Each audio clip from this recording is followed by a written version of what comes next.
Selamat pagi pemirsa, saya Budi Arti akan menemani Anda dengan beragam informasi terkini di antaranya. Rumah kios berlantai 2 di Belawan ludes terbakar. JR Saragi pimpin upacara penutupan diklat Bintal Fisdis SMK SMA Plus Evarina. Tradisi mandurung di Desa Gunung Tua, Padang Lawas Utara. Selain cuplikan berita tadi, kami juga akan menghadirkan beragam informasi lainnya. Pemirsa, kita jelang sumut hari ini pagi selengkapnya.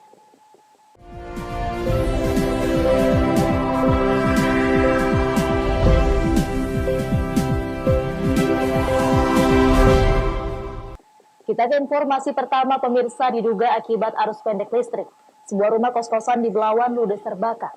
Tidak ada korban jiwa dalam kejadian ini, namun kerugian ditaksir mencapai ratusan juta rupiah.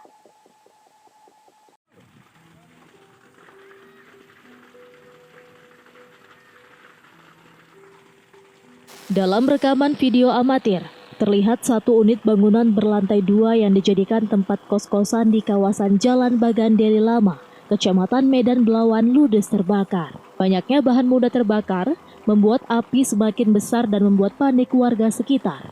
Api pertama kali terlihat dari lantai 2 bangunan permanen yang dijadikan kos-kosan. Saat terjadi kebakaran, kamar kos dalam keadaan kosong sehingga sejumlah barang yang ada di dalam kamar tidak bisa diselamatkan. Api berhasil dipadamkan 1 jam kemudian, setelah 3 unit mobil pemadam kebakaran dari pos Belawan diturunkan guna menjinakkan api di lantai 2 bangunan rumah. Kepala Lingkungan 8 Bagandeli mengatakan, peristiwa kebakaran terjadi begitu cepat. Api menghanguskan lantai 2 bangunan kos-kosan yang ditinggal penghuninya bekerja. Awal kebakaran itu saya di rumah dalam, tiba-tiba ada warga yang meneriakkan kebakaran. Itu aja, terus saya lari. Berapa rumah yang terbakar, Pak? 1. Ini rumahnya rumah seperti apa, Pak? Rumahnya rumah kos-kosan. Yang tinggal? Yang tinggal orangnya udah keluar semua. Jadi pas proses pemadaman tadi apa ada korban, Pak? Nggak ada. Nggak ada, Pak ya?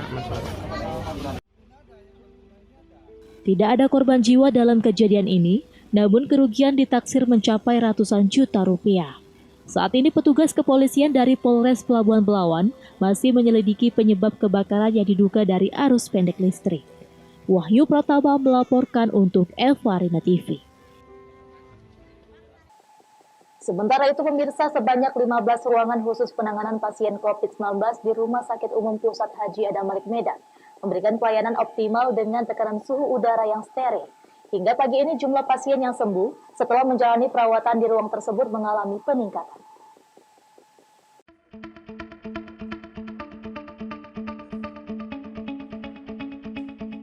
Setelah ruang isolasi bertekanan negatif di Rumah Sakit Umum Pusat Haji Adam Malik Medan di Jalan Bunga Lau, Kecamatan Medan Tuntungan diaktifkan, jumlah pasien sembuh mengalami peningkatan. Pasien yang dirujuk ke ruang isolasi khusus COVID-19 bertekanan negatif RSUP Adam Malik ini dengan derajat sedang ke berat sehingga memerlukan waktu untuk dirawat dengan jangka waktu yang cukup panjang. Adapun perawatan di ruang isolasi tersebut menggunakan standar operasional prosedur penanganan COVID-19 dengan suhu udara yang tetap bersih dan steril agar tidak terjadi penyebaran virus di dalam ruang isolasi. Terdapat 15 ruangan khusus yang dilengkapi dengan ventilator serta alat pengukur tekanan udara agar pasien COVID-19 yang ditangani dapat maksimal. Selain itu, 15 ruangan bagi pasien COVID-19 berstandar ruangan ICU dan pasien tidak perlu dipindahkan ke ruangan lainnya. Ruang isolasi tekanan negatif di Adam Malik itu diresmikan hari Senin tanggal 5 Agustus 2020. Hari itu juga kita langsung terima pasien, dan itu dari 15 itu kita sudah pilah untuk 8 yang dengan ICU yang dengan ventilator, kemudian ada 5 lagi untuk dengan high flow dan 2 lagi untuk yang biasa. Tapi pada intinya semua 15 itu jika diperlukan akan jadi ICU karena siap. Karena ruangannya sudah disiapkan untuk ICU, tergantung kebutuhan nantinya. Ya, tekanan negatif ini dalam arti suatu pelayanan yang memberikan keamanan buat medis dan non medis yang masuk ke dalam. Artinya apa? Ketika ada infeksi di ruangan itu dia tidak menyebar ke tempat lain.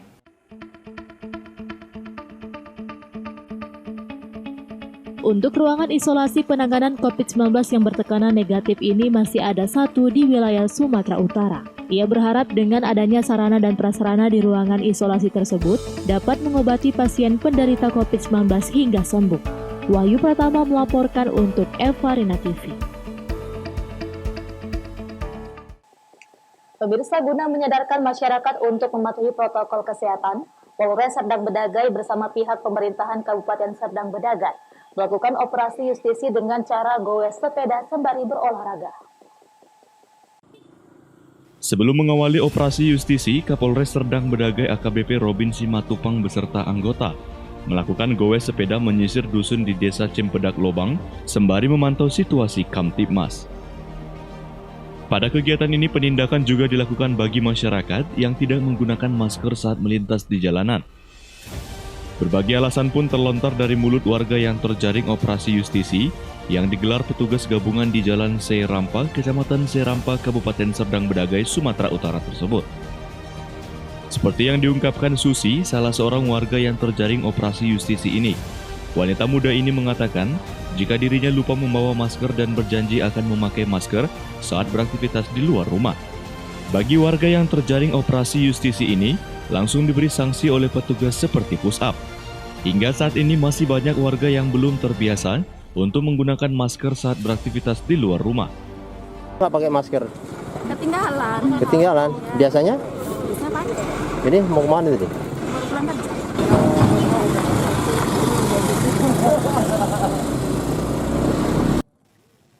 Kapolres Sergai AKBP Robin Simatupang mengatakan, dari hasil operasi justisi banyak ditemukan masyarakat yang menggunakan kendaraan, namun tidak menggunakan masker dan tidak melengkapi surat-surat kendaraan. Bagi warga yang melanggar diberikan tindakan berupa push-up dan pernyataan berjanji akan menggunakan masker sebagai upaya pencegahan penyebaran COVID-19. Hari ini kita melakukan operasi justisi terhadap protokol kesehatan. Tentunya hari ini kita bersama masyarakat dan PJU sambil berolahraga sekaligus memantau situasi di mana daerah-daerah wilayah-wilayah yang belum mematuhi protokol kesehatan. Nah, ini daerah Cempedak Lobang. Jadi setiap sore kita lihat banyak pengendara bonceng 3, tidak pakai masker, nggak bawa SIM, nggak ada STNK, bahkan plat sepeda motor maupun mobilnya bodong. Nah, kita terus edukasi, sosialisasi, yang mengadakan teguran tertulis maupun lisan, supaya masyarakat nantinya tentu mematuhi protokol kesehatan. Nah, tujuannya kita mencegah penularan virus corona. Demikian. Abdul Malik melaporkan untuk Evarina TV. Semutar ini masih akan kembali sesaat lagi, tetaplah bersama kami.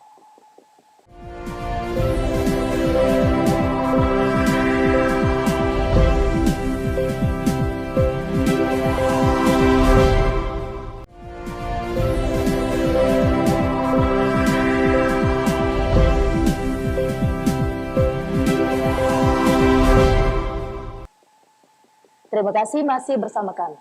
Pemirsa, pendiri Yayasan Pendidikan Evarina JR Saragi memimpin upacara penutupan diklat Bintal Fisdis SMK SMA Plus Kesehatan Evarina. Kegiatan berjalan dengan aman dan kondusif, serta disuguhi atraksi keterampilan baris berbaris dari siswa.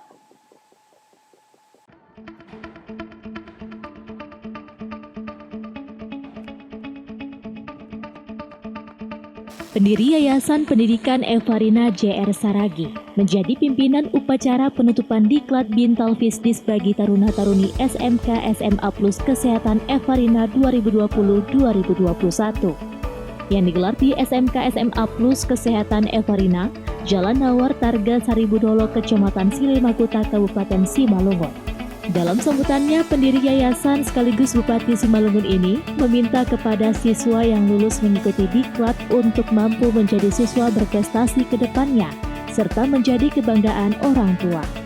Kegiatan ini juga dihadiri beberapa organisasi perangkat daerah Kabupaten Simalungun. Dalam kegiatan diklat ini, bekerja sama dengan Rindam 1 Bukit Barisan sebagai pelatih dalam pelaksanaannya. Mulai dari pelatihan baris berbaris hingga pelatihan bela diri TNI Yongmodo. Kepala SMK Plus Kesehatan Evarina berharap kepada siswa untuk mengikuti kegiatan belajar mengajar dengan semangat dan serius agar kedepannya menjadi siswa yang berprestasi dan membanggakan bagi orang tua. Digital Business SMA Plus, SMK Plus Evarina kelas 10 tahun 2021. Untuk pelepasan ini ada berapa siswa ya Pak? Pelepasan siswa kelas 10 untuk hari ini berjumlah 110. Melaksanakan digital business dapat melaksanakan dan mengaplikasikan di saat mereka nanti setelah dan kedepannya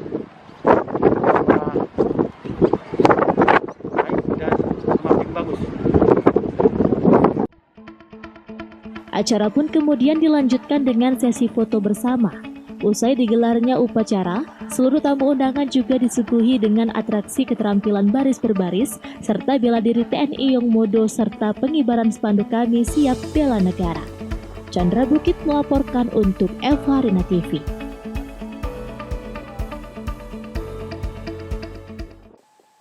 Kita ke informasi lainnya, pemirsa. Bapaswan Bupati Nias Utara, Ponaha Zega dan Emmanuel Zebua yang sebelumnya dinyatakan tidak memenuhi syarat oleh KPU, setelah menggugat di Bawaslu Nias Utara, kini dikabulkan oleh Ketua Majelis Sidang Musyawarah.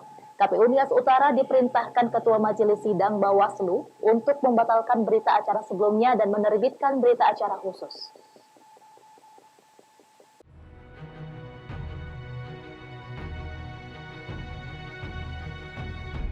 Putusan Majelis Sidang Musyawarah Badan Pengawas Pemilu Kabupaten Nias Utara atas sengketa yang disampaikan oleh pasangan Fodela selaku pemohon akibat berita acara dari KPU Nias Utara selaku termohon menjadi angin segar, khususnya seluruh masyarakat pendukung yang memberikan KTP sebanyak 15.000 orang. Suatu apresiasi terhadap Bawaslu Nias Utara atas putusan yang telah menunjukkan sikap yang seadil-adilnya terhadap pasangan Bacakada Fodela. Selain mengabulkan permohonan pemohon, Ketua Majelis Sidang Musyawarah Bawaslu dalam putusannya memerintahkan KPU Nias Utara untuk membatalkan berita acara sebelumnya dan menerbitkan suatu keputusan terhadap status pencalonan pemohon dalam pemilihan Bupati dan Wakil Bupati Kabupaten Nias Utara tahun 2020. Ketua Majelis Sidang juga memerintahkan KPU Nias Utara selaku termohon untuk melakukan putusan tersebut paling lama 3 hari kerja sejak putusan dibacakan. Memutuskan 1. Mengabulkan permohonan pemohon untuk sebagian. 7. Memerintahkan termohon untuk melaksanakan putusan ini paling lama 3 hari kerja sejak putusan dibacakan. Demikian diputuskan di dalam rapat pleno Bawaslu Kabupaten Nias Utara. Sementara itu pihak termohon Karyanto Lase, anggota komisioner KPU Nias Utara, di luar ruangan sidang mengatakan, terkait yang direkomendasikan oleh Bawaslu dalam putusan sidang, maka pihaknya dari KPU Nias Utara wajib menindaklanjutinya. Ya, itu dia tadi kita telah bersama-sama mendengarkan putusan yang telah disampaikan oleh pimpinan sidang, dan apapun hasilnya itulah dia sesuai dengan apa yang telah dibacakan oleh pimpinan sidang tadi. Terkait dengan apa putusan yang telah disampaikan oleh pimpinan sidang, maka KPU dalam hal ini ya wajib menindaklanjuti apa yang direkomendasikan oleh Bawaslu, dan sesuai dengan apa tadi yang telah disampaikan itu bahwa pimpinan sidang memerintahkan kepada KPU untuk merubah berita acara terkait dengan penetapan khusus untuk pasangan Vodela yang dimaksud yang telah disampaikan oleh pimpinan sidang tadi. Segala administrasi akan kita lengkapi secepatnya dan pasangan Vodela akan menjadi peserta pemilihan umum Pilkada Bupati dan Wakil Bupati Nias Utara tahun 2020. Haugomano Jega melaporkan untuk Evarina TV. Pemirsa, umumnya kambing memiliki 2 buah tanduk. Namun berbeda dengan kambing milik seorang peternak kambing di kisaran Sumatera Utara. Kambing milik peternak tersebut dinilai cukup unik karena memiliki 4 buah tanduk.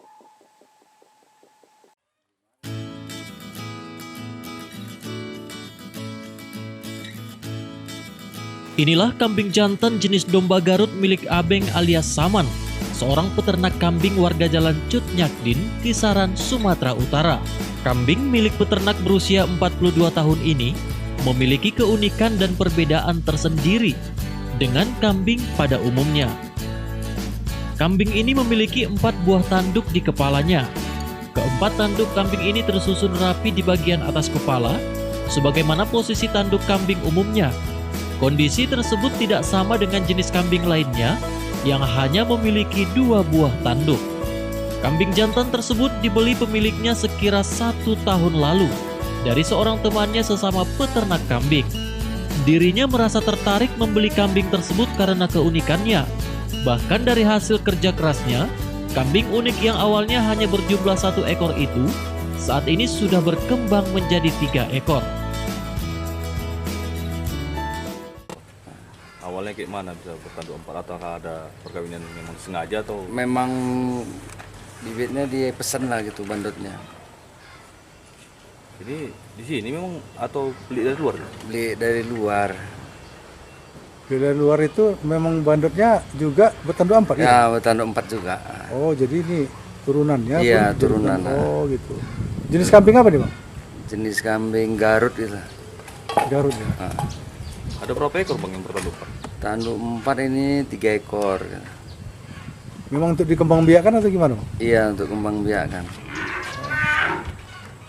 Kemudian ini apakah berarti kemungkinan berarti itu dijual juga ya Bang? Iya, untuk dijual juga. Sementara, meski memiliki dan memelihara puluhan ekor kambing dari berbagai jenis seperti kambing Jawa, kambing domba, dan kambing koplo, pemiliknya sangat menyayangi kambing jantan jenis domba Garut tersebut.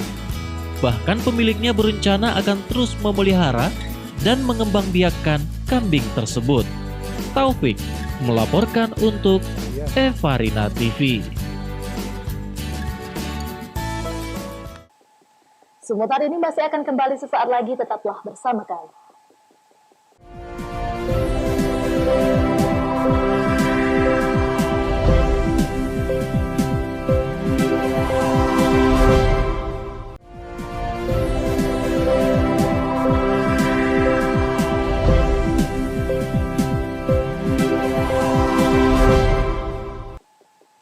Terima kasih masih bersama kami. Pemirsa, puluhan warga desa Gunung Tua Batang Onang, Kecamatan Batang Onang, Kabupaten Padang Lawas Utara, Sumatera Utara, berbondong-bondong menangkap ikan di Sungai Aek Sihapas. Hal ini dilakukan saat sungai mengalami pasang surut.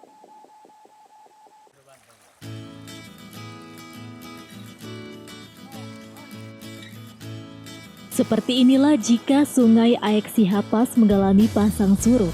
Puluhan warga desa Gunung Tua Batang Onang, Kecamatan Batang Onang, Kabupaten Padang Lawas Utara, Sumatera Utara, berbondong-bondong mandurung atau mengakap ikan di Sungai Aek Sihapas. Ikan dari hulu sungai yang terbawa derasnya arus Sungai Aek Sihapas ditangkap warga menggunakan alat tradisional yang terbuat dari jaring kecil bertangkai rotan. Tak hanya itu, warga juga menjala. Salah seorang warga desa mengatakan, mereka sengaja menangkap ikan jika sungai pasang.